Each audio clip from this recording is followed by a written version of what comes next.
Hi guys, আমার YouTube চ্যানেলে আপনাকে স্বাগত জানাই। আজকের এই চ্যানেলে ভিডিওর মাধ্যমে আমি কিছু নতুন বলবো, কিছু নতুন শেখাবো।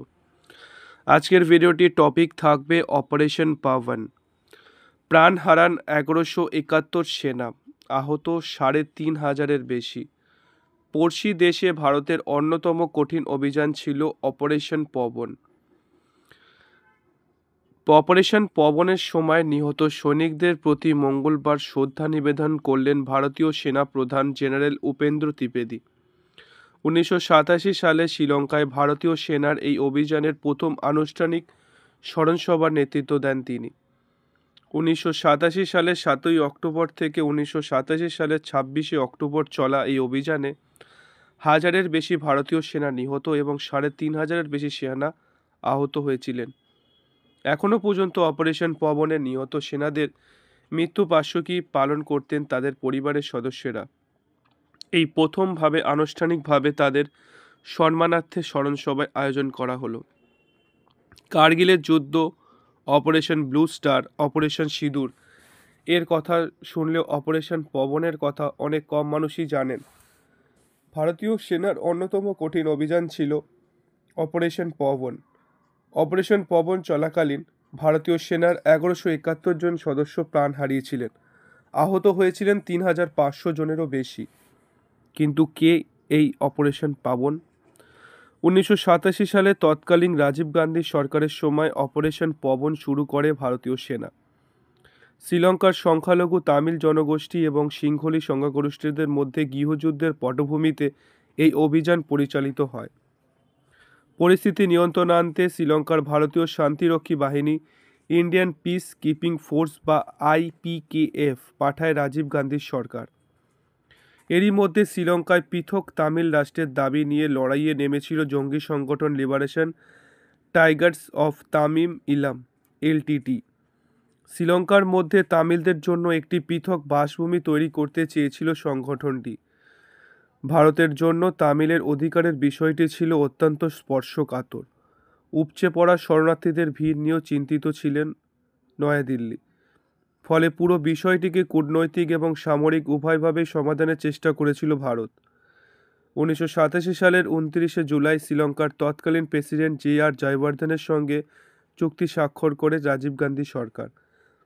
চুক্তির শর্ত অনুযায়ী তামিল অধ্যুষিত অঞ্চলগুলিকে আরও স্বায়ত্তশাসন এবং ক্ষমতা প্রদান করবে শ্রীলঙ্কা। বিদ্রোহী গোষ্ঠীগুলো তাদের অস্ত্র ত্যাগ করবে, অন্যদিকে শান্তি বজায় রাখতে সহায়তা করবে ভারত।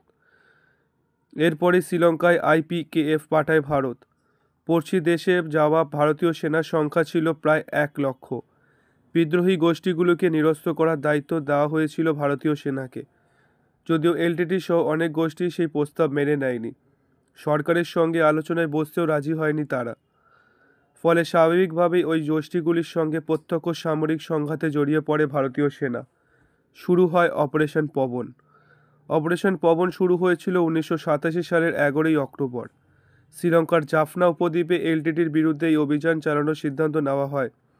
লক্ষ্য ছিল LTTর শীর্ষ কমান্ডারদের নিকেশ করা। তৎকালীন সেনাপ্রধান যে নির্দেশ IPKFকে দিয়েছিল সেগুলি হলো টেলিভিশন এবং রেডিও স্টেশনের মতো শত্রু নেটওয়ার্কগুলি ধ্বংস করা বা দখল করা, LTT ক্যাম্প এবং চেকপয়েন্টগুলিতে আক্রমণ করা আর LTTর শীর্ষস্থানীয় কর্মীদের আটক এবং জিজ্ঞাসাবাদ করা। ব্রিগেডিয়ার জে র্যালির নেতৃত্বে ভারতীয় সেনার 91তম ব্রিগেড 1987 সালের 10ই অক্টোবর জাফনার দিকে এগোতে শুরু করে। 11ই অক্টোবর মধ্যরাতে জাফনার LTT সদর দপ্তরে হামলা শুরু করে ভারতীয় সেনা। আর এই কাজ করতে সক্ষম হয়েছিল ভারতীয় বায়ুসেনা। অন্যদিকে কামান নিয়ে পদাতিক সেনাও জাফনা শহরের কেন্দ্রস্থলের দিকে অগ্রসর হয়। ভারতীয় সেনাকে রুখতে গভীর জঙ্গলে প্রতিরক্ষামূলক ফাঁদ পাতে LTT ID স্নাইপার দিয়ে হামলা শুরু হয় ভারতীয় সেনার উপর। হামলা চালানো হয় বাংকারের ভিতর থেকেও। LTT ভারতীয় সেনার রেডিও ট্রান্সমিশন আটকানোর পর সবচেয়ে বড় বিপর্যয়ের সম্মুখীন হয় IPKF। ব্যাপক ক্ষতির মুখে পড়ে শিখ পদাতিক বাহিনী। বাধ্য হয়ে অভিযান থেকে পিছু হটতে বাধ্য হয় ভারতীয় সেনা।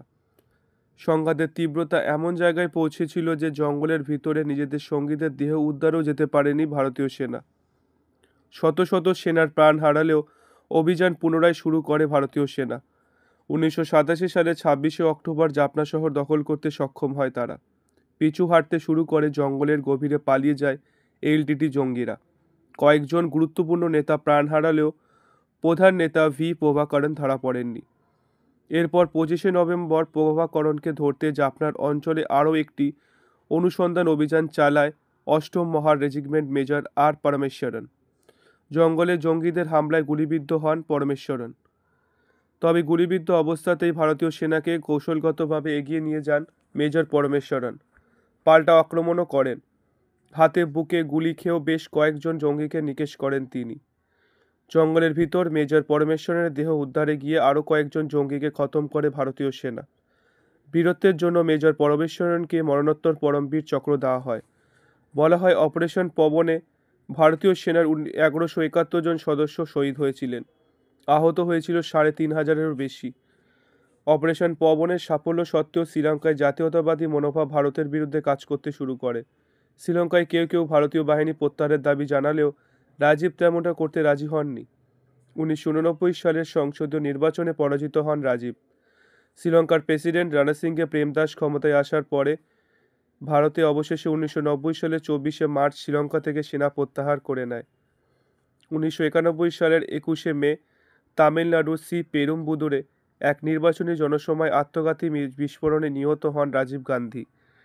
ভারতে আরও প্রায় 2 দশক ধরে শ্রীলঙ্কার গৃহযুদ্ধের তীব্রতা পর্যবেক্ষণ করেছিল। এরপর 2009 সালে শ্রীলঙ্কার সেনার কাছে পর্যদস্ত হয় এলটিটি। প্রভাকরণ ওই বছরে নিহত হন সেনার হাতে। শ্রীলঙ্কার সরকারের কাছে আত্মসমর্পণ করে এলটিটি। আজকের মতো এখানেই আমার ভিডিওটি ভালো লাগলে অবশ্যই লাইক করবেন, ভিডিওটি ভালো লাগলে অবশ্যই সাবস্ক্রাইব করবেন। এরকম নতুন নতুন ভিডিওর আপডেট পেতে আমার চ্যানেলটির পাশে থাকুন, সাথে থাকুন। আজকের মতো এখানেই, ধন্যবাদ।